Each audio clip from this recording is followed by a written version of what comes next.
आज या निमित्ताने आपल्याला एवढंच सांगतो की आपल्याला खूप मजल गाठायची आहे। शेती क्षेत्रामध्ये खूप परिवर्तन करायचं आहे।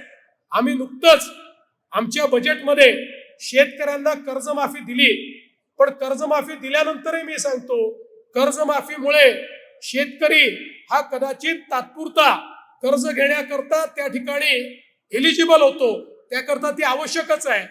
पण लॉंग टर्म मध्ये शेतकऱ्याला दुष्टचक्रातून बाहेर काढायचं असेल तर शाश्वत शेतीचं मॉडेल हेच त्याच्यावर उपाय आहे आणि ते मॉडेल तयार करण्याची जबाबदारी ही आमच्या कृषी स्नातकांची आहे, कृषी क्षेत्रातल्या संशोधकांची आहे, कृषी वैज्ञानिकांची आहे आणि कृषी क्षेत्रात केंद्र आणि राज्य सरकारच्या ज्या वेगवेगळ्या संस्था काम करतायत त्या सगळ्या संस्थांची जबाबदारी आहे आणि मला विश्वास आहे ही जबाबदारी निश्चितपणे या सगळ्या संस्था पार पाडतील।